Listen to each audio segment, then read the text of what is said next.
समंदर के किनारे रात ऐसी थी जैसे किसी ने पूरा आसमान स्याह पानी में उलट दिया हो। हवा में नमी थी और दरिया की लहरें बार बार पत्थरों से टकराकर अजीब सी चीख निकाल रही थीं। उसी दरिया के किनारे एक पुराना सा झोंपड़ा था। झोंपड़े के अंदर एक बूढ़ा माहीगीर बैठा था। नाम था करीम बख्श। उम्र इतनी हो चुकी थी कि हाथ कांपने लगे थे, मगर जाल फेंकने की आदत अभी तक नहीं गई थी।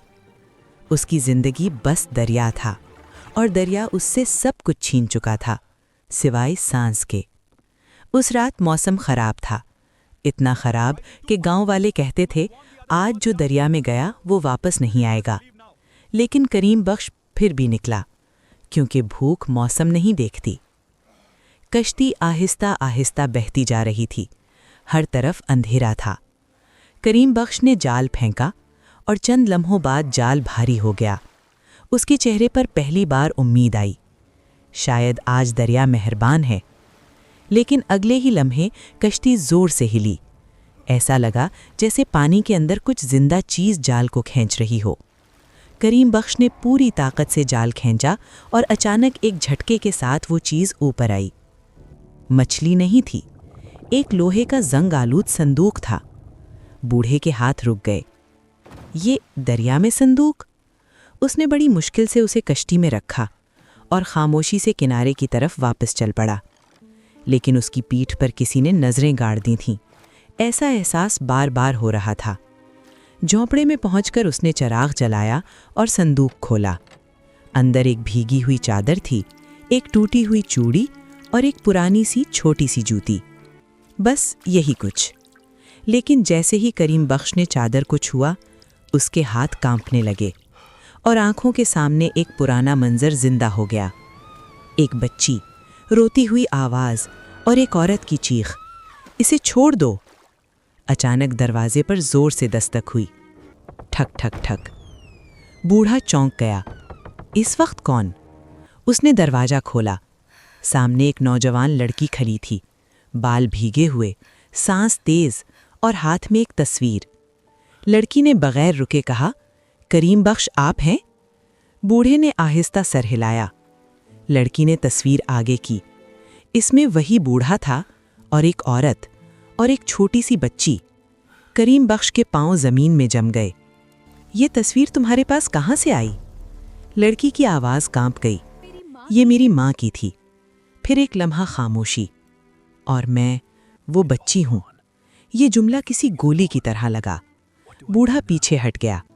नहीं नहीं, ये मुमकिन नहीं। लड़की ने कदम आगे बढ़ाया। आपने मुझे दरिया के किनारे छोड़ा था।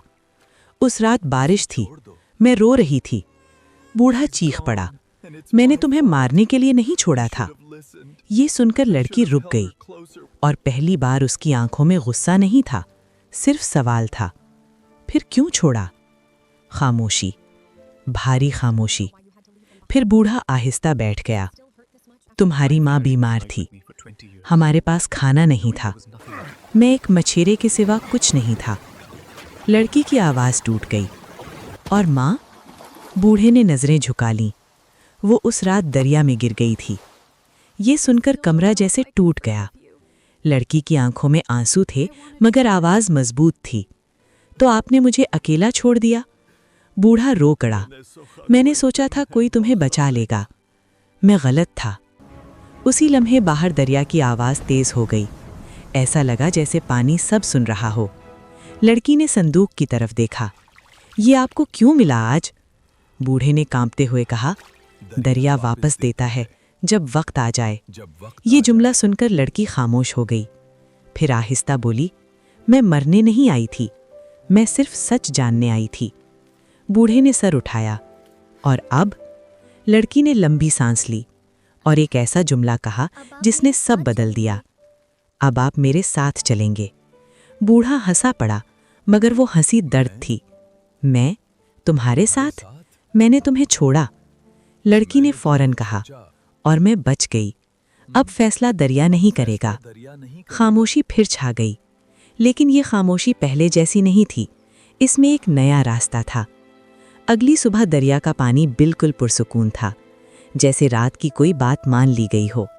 बूढ़ा झोंपड़े के बाहर खड़ा था। पीछे उसकी पूरी जिंदगी पड़ी थी और सामने एक ऐसी जिंदगी जो उसने कभी सोची भी नहीं थी। लड़की ने कहा, अगर आप साथ नहीं आए तो मैं फिर भी सच के साथ जाऊंगी। बूढ़े ने एक लंबी सांस ली और पहली बार उसके कदम आगे बढ़े।